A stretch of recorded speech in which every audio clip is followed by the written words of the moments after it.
Atenção! Começa agora uma teleaula de Física do ensino médio. Você vai assistir a teleaula de número 35. Bons estudos!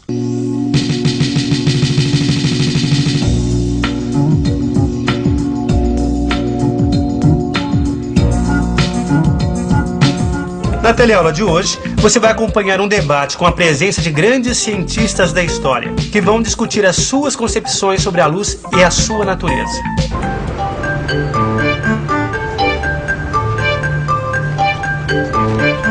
Rosinha, eu tava doida pra te encontrar. Eu vi uma coisa muito legal nesse fim de semana. Nossa, que entusiasmo, Maristela. O que foi que você viu?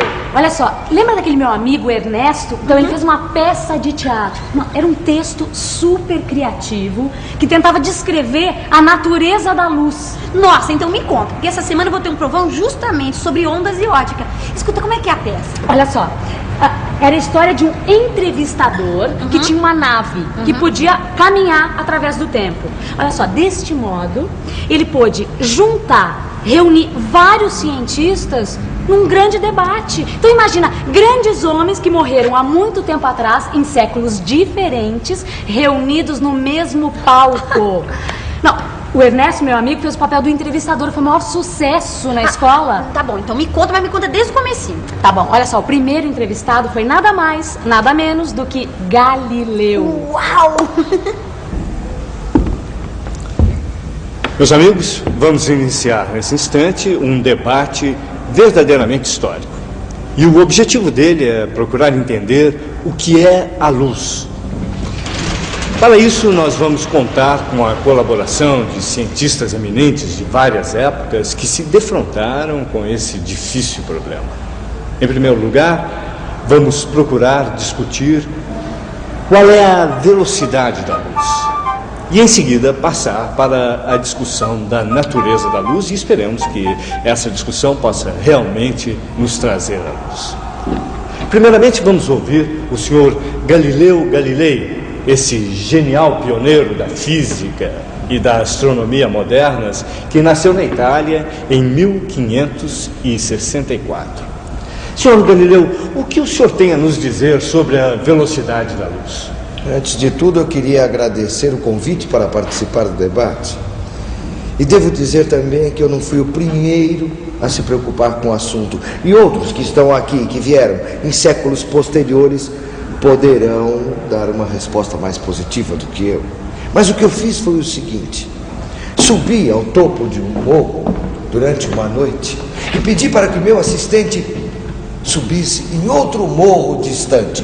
Nós dois tínhamos lanternas. Bem, eu já estava preocupado com a velocidade da luz e sabia que ela era mais rápida que o som, pois numa tempestade, primeiro vemos o raio, para só depois ouvirmos o trovão. No início, as duas lanternas estavam cobertas. Primeiro, eu descobria a minha e iniciava a contagem do tempo. Quando meu assistente via a luz da minha lanterna, descobria a dele. Logo que visse a luz, marcava o tempo gasto. Foi aí então que eu descobri que a velocidade da luz era infinita, ou muito grande, pois ela voltava num espaço de tempo quase nulo. Muito grande, volta num espaço de tempo quase nulo. Percebo que o senhor Newton está um tanto agitado. Acho que ele gostaria de fazer algum comentário. Com a palavra então, o senhor Isaac Newton, o gênio científico inglês do século XVII. É um grande prazer poder conversar com o grande pioneiro Galileu Galilei.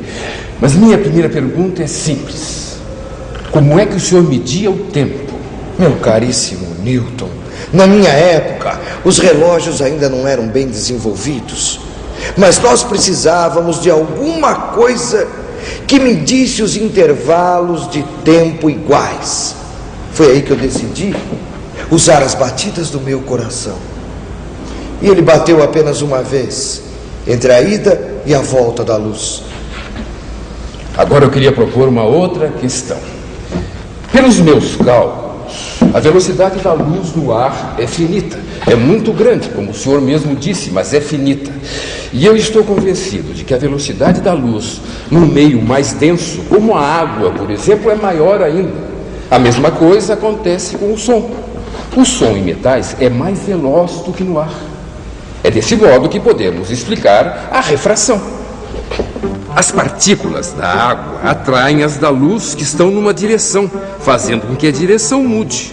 Quanto mais denso o meio, mais a luz vai se desviar. O que é que o senhor pensa disso? É mesmo incrível a ideia dessa peça, você não acha? Não, eu também estava assistindo. Bom, quando o Newton fez essa pergunta, foi a maior agitação. Todo mundo queria falar ao mesmo tempo. O próprio Galileu resolveu ceder a vez para outros cientistas. E aí, um matemático francês chamado Pierre de Fermat, também do século XVII, pegou a vez e discordou do Newton. Ele tinha uma teoria interessante para descrever como a luz vai de um ponto a outro. Ele usa o princípio do caminho mínimo.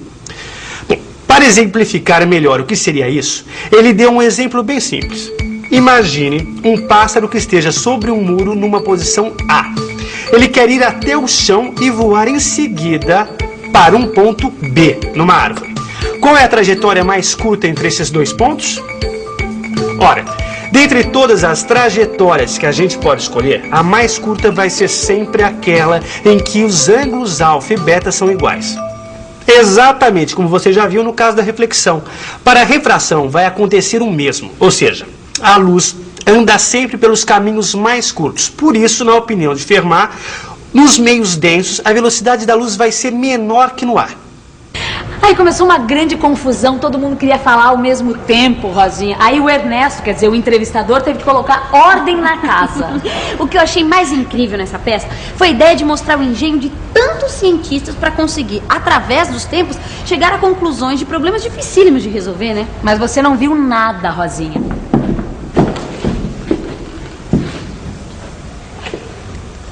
E vamos passar agora para um novo ponto da discussão, e é um ponto realmente polêmico.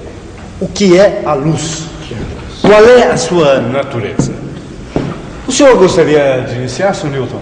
Perfeitamente. Para mim, a luz é constituída por pequenas partículas que são emitidas pelos corpos. Essas partículas têm tamanhos e formas diferentes. Sei que alguns cientistas, como Huygens, acreditam que a luz seja não uma partícula, mas uma vibração.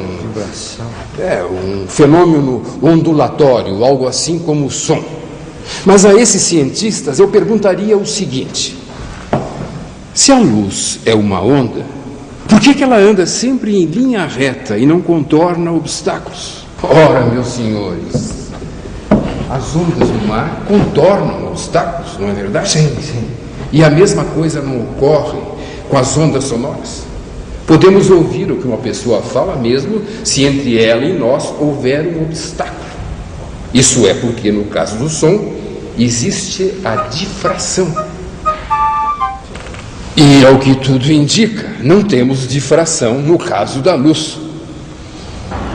Uau, o Newton foi categórico mesmo, hein? Foi? Eu não saberia como sair dessa. Mas lá só tinha gênio, não é, Rosinha? Olha, foram levantadas várias questões contra Newton. A principal foi do Young. Olha, ele defendeu a posição do Huygens que o próprio Newton havia citado e disse que podia mostrar a difração da luz. Ué, como? Mais ou menos desse modo. Olha só, observa aqui, ó, Rosinha. Ó, a luz do laser é um feixe bem fininho que forma uma pequena mancha no anteparo. Tá vendo? Observe agora, me empresta um fio de cabelo teu aqui. Ai, caiu aqui, ó. Aqui.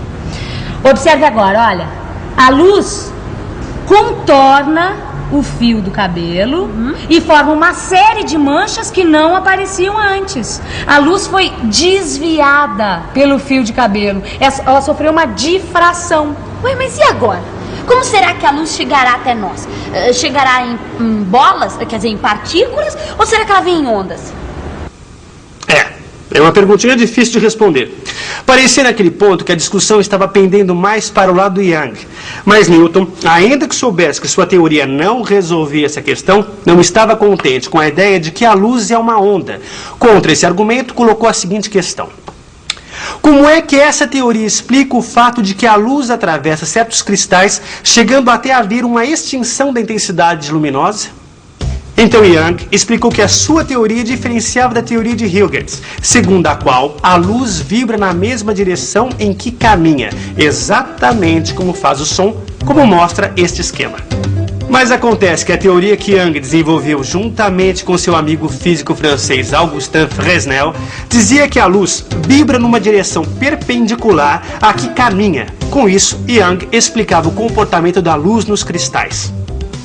Desse modo, a teoria corpuscular, ou seja, que a luz é constituída de partículas emitidas pelos corpos, formulada por Newton, estava perdendo terreno. Ainda mais quando o físico escocês que viveu no século passado, James Clerk Maxwell, deu seu depoimento.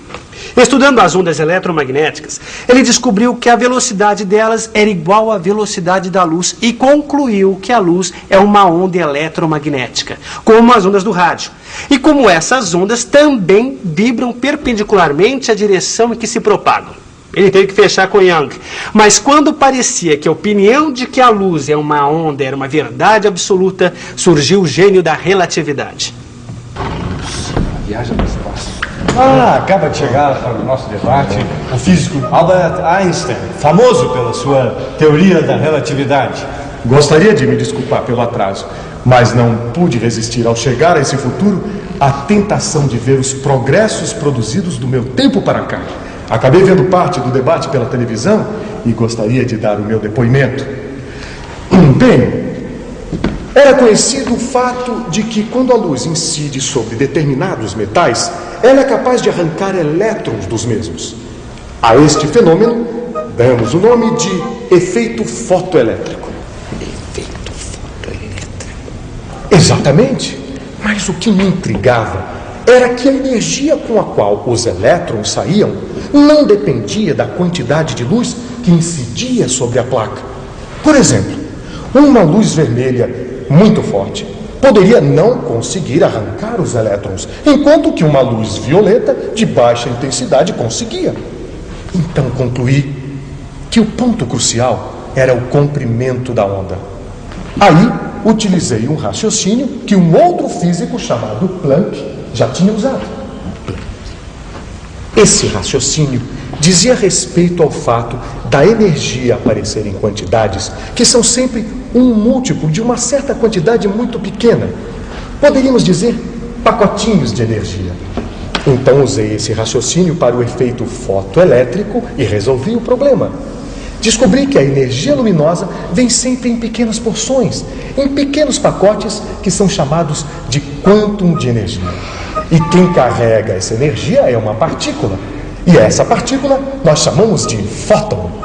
Bom, o que o senhor está querendo dizer, apesar de todas as deduções em contrário, que a luz é uma partícula e não uma onda? A conclusão a que cheguei é que a luz possui uma dupla natureza. Ora ela se comporta como partícula, ora como onda. Partícula e onda. Eis o que é a luz. Puxa, Maristela, eu adoraria ter assistido essa peça, Olha, viu? foi ótima mesmo, a Rosinha foi bem didática. E mostra que em ciências nenhuma explicação é eterna e que essas discussões nos ajudam a entender a natureza. E me ajudam a preparar melhor pra prova, né? Aliás, eu acho que eu vou fazer uma boa revisão, viu? Vamos nessa? E atenção, se liga aí que é hora da revisão. Na teleaula de hoje, você assistiu à encenação de um debate que reuniu cientistas de várias épocas da humanidade. E neste debate, discutiu-se, entre outras coisas, a velocidade da luz. Nesta teleaula você aprendeu também que inicialmente pensava-se que a luz fosse uma partícula. Depois, a luz foi interpretada como uma onda. E nos dias de hoje, aprendeu também que a luz pode ser considerada tanto partícula como uma onda. Finalmente constatou que, em ciências, as ideias são mutáveis e não existem certezas eternas.